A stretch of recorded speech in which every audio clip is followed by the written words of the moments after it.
What's going on, guys? My name is Trevor, and today we're talking about episode 6 of Defending Jacob. Each Saturday, we are going over each episode that has dropped on Friday. Each Saturday, we dive into a full spoiler discussion. This is a full spoiler review. Gotta dive deep into this episode, and each week, they just give us more and more, and you're like, man, I love this show so much. It's the best show on TV today.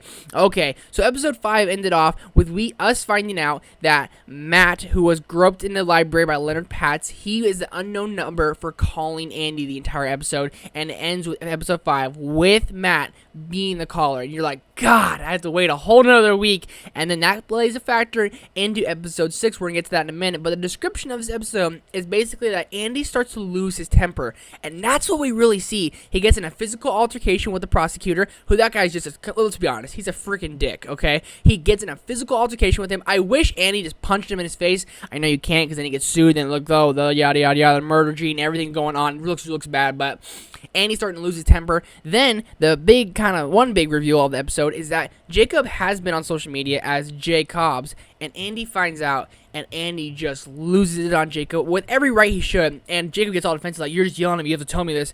I hate when a kid's like that. Like, if your father's yelling at you, you better sit down, shut up, and listen, especially when it's something this serious, and he knows what he's talking about. Dude, why are you being a dumbass? But I had to put myself in Jacob's shoes. If I was in a situation, I would be trying to be a kid, trying to do stupid, fun things on the internet as well, trying to kind of live a normal life, and he can't. He can't be a kid. He can't live a normal life. Nothing about his situation is normal. Nothing for the rest of his life. Even if he's proven innocent, nothing will be normal for the rest of his life. So it's a hard situation for him, and I relate. And again, I say every week, I think Lori's gonna leave. I don't know what's gonna happen, because when Andy's getting interviewed again, which I don't know what it's for, but whenever he's getting interviewed by the prosecutor lawyer, I forget his name. He's got some weird name. He's an asshole. But every time they bring up Lori, Andy looks like he's getting emotional. He's getting upset. And this one, he's looking more and more distraught and more emotional. Has like that tears in his eyes. And something's going to happen. And Jacob uses metaphor in the show episode that basically going towards trial, you're headed towards an iceberg, and you can see it from afar, a little white thing, but in reality, you're on top of it the whole time.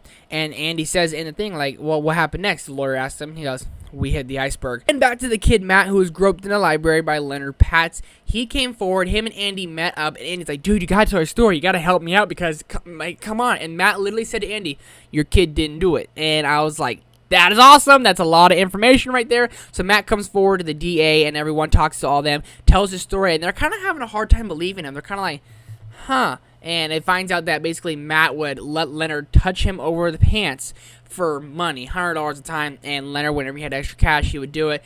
Weird, kind of gross, icky situation, but now the prosecutor lawyer is kind of like, oh, apparently you do a lot of things for money, and you're like, God, you're good, but a dick, and I don't like you at all. I don't like that guy. He's so good, though. But basically, Matt came forward with his story. They got a warrant for Leonard Patz's apartment, and they go in there, and Matt even said, ew, Andy had a knife. That's the part that I thought was suspicious, because Matt was telling a story, didn't say it, and then Andy kind of gives him the look, you know, and Matt goes, oh, forgot he had a knife, you know, it looks like a knife, so they're looking for the knife in the apartment, and I wonder if that's maybe why Andy's getting interviewed. He tried to tamper with the case.